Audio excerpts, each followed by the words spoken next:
Hey guys, what's going on? James Smiley here, CEO of Ultimate Influencers and Tribal Talk and seller of over $210 million in products before the age of 35. And I want to tell you something cool. So, one of the things that's been really, really influential in my life, and that's just influential all around the world, it's one of the most powerful forces in the world, is athletics and sports. It's crazy how sports unites people of every age, every religion, every color, every nationality, whatever. It unites people around a common goal, a common vision, a common ball, a common bat, a common person, right? It's crazy how sports just has that magnitude and that influence and that power, right? And it's really cool how it does that on a macro level, but also on an individual level.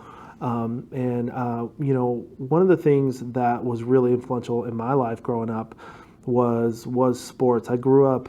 Some of you know that I grew up, pretty much really poor. I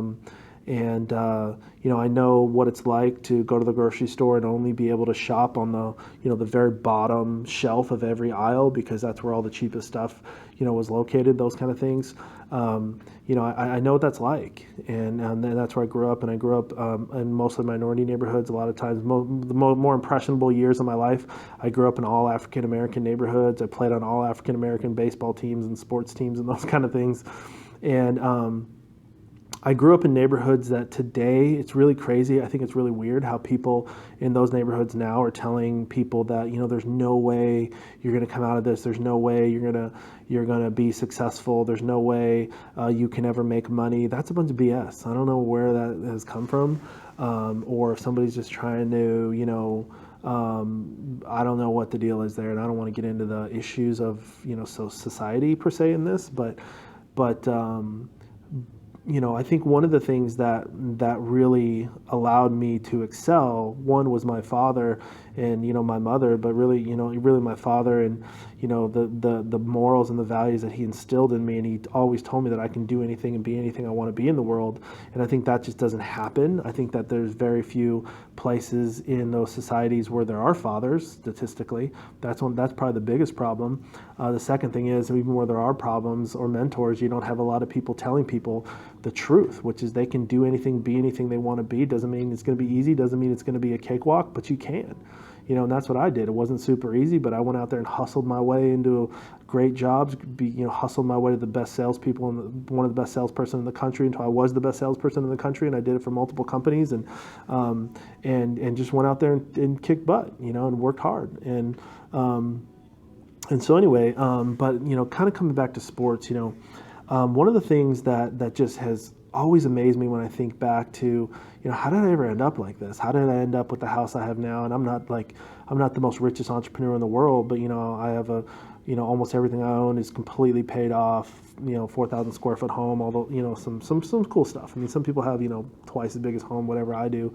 But, one of the things that I think is really cool to be able to share about my stories, I was a guy who went from, middle class kind of living, which is fine, awesome, beautiful, it's awesome, but I went from, kind of that, $50,000 to $70,000 range of income to $200,000 or more. And was able to, I remember kind of living that middle class lifestyle, and I thought it was, and there's nothing wrong with it, but I just remember thinking, I wish I had more money. I wish I was able to provide a little bit different lifestyle and do things a little bit different for my family, provide a little bit more space, pay off more bills, and just, I never grew up like, and there's nothing wrong with this, but I never grew up like wanting to, have the beautiful multi-million-dollar mansion or any of that stuff. It just never really appealed to me. Some of you, that's huge and that's awesome. It's a big goal of yours, fine. But for me, I was able to, bring myself into a place where making a couple $100,000 a year is not that hard. In fact, making way more than that is not that hard right now, and you never know, things go up and down, but how did I get here, right? And that's something that I think about a lot, is how did I ever end up here? I find myself thinking about that sometimes, late at night or whatever, on the weekends or whatever, and things slow down. It's just like, man, like I remember my old life and the way I used to live. I remember not having money. And I remember, that like the most money that I could spend on clothes for a new school year was like $50. And I was thinking, I remember like going to places, I'm like, what are you going to buy for a whole school year on $50, right? When you got to buy shoes, jackets, I mean, what are you going to buy, So you really had to think, and you really had to be smart, and you really had to learn to multiply, and you really had to learn to hustle, right? And I was a very ambitious kid. I would look at a car and ask my dad, hey dad, why don't we buy that car? My dad's like, we can't afford it. And I would look at him, not in disrespect, but I would say, why not? What do we have to do? Where do we have to go work? Who do we have to hustle?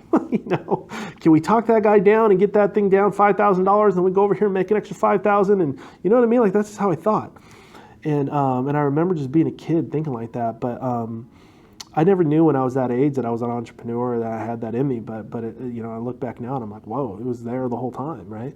But anyway, one of the things that really altered my life was sports.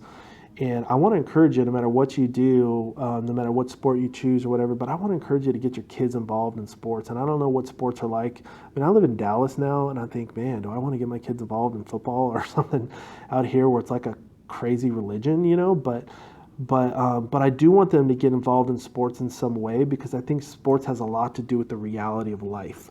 I think that it's a very clear definition of winning and losing, and it's a very clear definition of what do you do and how do you handle winning and success, and how do you handle losing. And see, the thing is, you always live to fight another day. There's always another game. There's another match. There's another season, right? Like, that's what you learn when you win and lose. But when if you're in a society, you put your kids in a bubble, or you put yourself in a bubble where you think there's no such thing as winning and losing, right? Everybody's a winner. Give everybody a participation award, whatever. I mean, fine. If you want to give them participation awards, that's fine. But don't tell them there's not such a thing as winning and losing. Okay, there is such a thing as winning and losing. And if you don't think that, or if your mission in life is to try to solve, make winning and losing a non-issue in the world, well, I dare you to go try to tell a bear not to eat an animal, not to eat a baby deer that's got a bad leg. It's the most winning and losing, the survival of the fittest, the survival of the most athletic, the most whatever. That's the most basic part of the world of existence. There is winning and losing, right? And so, as you can tell, I'm passionate about it. But I think that it's one of the saddest things going on in society nowadays is cultures and people who are teaching that there is no such thing as winning and losing. All you're doing is setting people up for excuses. That's all you're doing. You're setting people up for excuse after excuse after excuse. This is why it didn't happen. This is why, but I need better leads. I need better this. I need better management. I need better. No, you don't. All you need to do is go out there and work harder. All you need to do is go out there and look for opportunities. All you need to do is go out there and work harder than somebody else. Because I guarantee you, if you ain't doing it, your competition is. If you ain't doing it, your competition is. And that's why you're getting schooled. So, but what did I learn from athletics? I played a little bit of college football, that kind of stuff. I wasn't like a big star or nothing, but I did start my freshman year and all that stuff. What did I learn? Okay, well, what I learned was coaching is for real. Okay, coaching. That's why I love entrepreneur and business coaching now, and something I wanted to get into for a long time. I've been a consultant for some of the biggest companies in the world: Walmart, AT&T, Vonage, Rackspace. Tons of big companies. I'm probably missing a ton of the big ones. Charter Communications, a lot of big companies, but I really wanted to get into small business and entrepreneur stuff just because I loved the people and I loved the tenacity and the ambitions of those people. And so, but one of the things that I feel like one of the ways I've been able to add value in things like this is that coaching matters. Helping people, mentoring people, doing stuff like this, it matters. It helps people. It really, really does. It makes a difference. And I learned that from sports, okay? Here's what I mean. Okay, you go try to tell Phil Jackson or some of the great coaches of all time, right? Name whoever you want, okay? Whatever sport. You go try to tell them that coaching doesn't matter. You go try to tell those millions of fans that coaching didn't matter. Look at the teams they went to. It didn't matter what team they went to. It didn't matter what player they had. It didn't matter what offense they ran. It didn't matter what they were. They could drive success because of the patterns in the systems and the ways that they coached, the ways that they motivated, the way that they inspired. Okay, so coaching makes a difference. Don't ever let anybody fool you on that, and don't ever think that if you want to grow or learn in an area that you don't need a coach. You need a coach, okay? You need a coach. And you might say, well, I'm so smart at what I do, there's really nobody who can coach me because I'm so good. Look, that's about the dumbest thing you could ever say to yourself, okay? It doesn't matter what you're doing. That's like Michael Jordan saying, yeah, I don't need a coach. No, did you ever hear Michael Jordan say, I don't need a coach? No. You know why? Because that's not true, okay? Everybody needs a coach, okay? And the coach's job is not to shoot the three-pointer or to run a touchdown or jump higher than you. That's not the coach's job. The coach's job is to be able to look at what you do in a systematic and analytical way and be able to help you go to the next level. That's the job of the coach. That's the job of the consultant. That's why you need somebody in your life. And if you're wondering, like, how do I take my personal finances, or how do I take my marriage, or how do I take my spirituality, or how do I take my business, or how do I take my idea or my passion to the next level, you ain't going to figure it out by just doing your 9 to 5. That ain't going to work. Okay? You're not going to figure it out by watching Lost. You're not going to figure it out by playing Nintendo or whatever the heck they call video games nowadays. I don't even know. That tells you how old I am. Okay? That ain't going to work. That's not going to teach you. Those things aren't going to coach you. Okay? You need a coach who knows how to tell you what to do. Okay? Who can be a part of your life, who can be a part of understanding the system of what you're doing. Okay? So I learned, so sports taught me at a very young age, coaching matters, okay? The other thing that it taught me is preparation matters. Self-preparation, preparing yourself, thinking through and modeling in your head what's going to happen, thinking through scenarios, thinking through how things are going to go down, thinking through how you're going to react to situations. All that stuff matters. What are some of the other things that I thought, hard work. Hello. Hard work matters. Okay, the people who worked the hardest were the starters. The people who took the most beating or could, in general, the people who worked the hardest played the most. Okay. Now, athletic ability. So it also told me that abilities matter. Okay, abilities do matter. Okay, there's people in the world today that will tell you abilities don't matter. They matter. Okay, one of the reasons why some of the biggest companies in the world, okay, I told this to Fortune 10s, to executives, right to their face, and politely and politically, but I tell them very clearly, the reason why your EBITDA isn't better, or your stock price isn't better, or your whatever, the reason those numbers are not better, the reason that your costs are through the roof, the reason that things are not as efficient, is because you don't have good talent in leadership roles, because talent matters. Talent matters, okay? You can't tell a herd of deer that, every deer should not get eaten. Only the fastest deer are not going to get eaten. Only the deer with the smartest intelligence and the best hearing and the best sight, only those are going to live, okay? The ones that can't see, they're dead at some point, okay? And the same goes true in business, the same goes true in your family, in your faith, and whatever, is abilities matter. Okay, and if you're a person of leadership, or you want to get into leadership, you really need to think about, what are your abilities. What are you really good at? Because what happens today is, especially in a lot of big corporations, not everyone, but there's a lot of corporations like this, where you'll end up in a leadership position because of your race or your color or your gender or whatever. But if you're not that good, you're going to suck. Okay, and all that's going to do is put more pressure on you. It's going to hurt your personal brand. It might put some extra bucks in your pocket for a little while, but it's not going to really help you.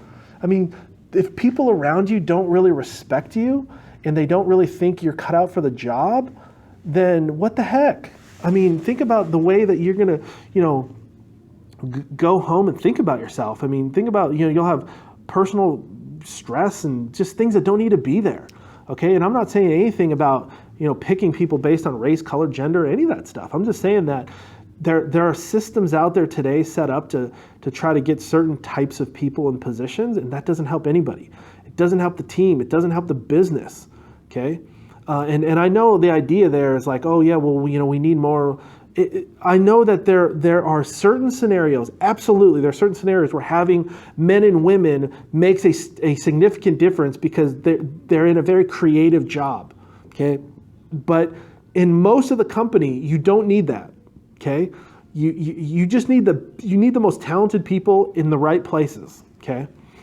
And you might say, well, like, you know, well, what's your proof on that? The proof is in the pudding, okay? Because the companies who are out there just playing the politics and stuff like that, they're absolutely getting annihilated. Okay, they might be huge, giant brands, but they're getting annihilated by their competition. They're getting annihilated at Wall Street. They're getting annihilated by little startups. They're getting annihilated by more agile, non-political brands. They're getting smoked by those guys, okay? So anyway, and then the last thing I'll tell you that I wanted to share, I'm trying to remember all these off the top of my head, but the last thing is, you know, teamwork. Teamwork. The teamwork makes the dream work. Come on, one of the oldest, cheesiest things in the world, but it's true. The teamwork is going to make the dream work. And I will tell you, when I was young, I saw a little bit of success, tasted a little bit of success, had made six figures when I was really young. Didn't always stay that way, but I'd done very well in sales. And then there was a lull, and then it came back a lot better. But anyway, one of the things that I learned was, you know, you can have the right idea, and you can have the right thought. But if you don't go about it in a way that is teaming with people and that is building people up and that is helping the team, you're toast, okay? Eventually, people are going to manage you out, or people are going to, you know, I've lost hundreds of thousands of dollars because I was a little bit too arrogant or a lot too arrogant or whatever when I was younger. And hopefully I've learned through those things today, but who knows, I probably still make those kind of mistakes today. But teamwork will go a long way for you. Okay, and the last thing I'll wrap it up with here, I know this one went a little bit long, but I want to hit on losing, okay? There was a time in my life where I lost, you know, financially, or I made less than I did the year before, or whatever. Okay, but I didn't let those things. I never let my fears or my downfalls or my losses define me. Don't ever let those things define you. Don't ever let people, you'll always find people who want to let those things define you. They'll always bring it up. They'll always say, hey, remember the time? Oh, hey, he's the guy who did this, or he's the guy who whatever, or he's the guy. Don't even worry about that stuff, okay? Those things become, when you're on the rise and then you plateau or you have a little bit of a dip. Look, that's the step in the staircase, okay? That's the flat part of the staircase. If the staircase didn't have a flat part, you wouldn't be able to climb up very fast. You'd always slide down. Okay, the fact that stairs have flat parts, have plateaus, it's the logical thing that happens. And so if you don't see those plateaus or those losses, or time when you're not accelerating, or you're not seeing the hockey stick growth, or whatever it is, if you're not capitalizing on that and seeing that as, hey, this is what is necessary to get to the next step or the next level, then you're going to really struggle and you're going to go through a lot more pain than you really need to. So, all right, guys, hopefully that really added some awesome value into your day. Thanks for being here. Thanks for watching. I know this one went a little bit long, but I think it was really helpful and impactful for you. Be sure that you share this content with somebody who needed it, and I will talk to you guys later. Thanks. Peace.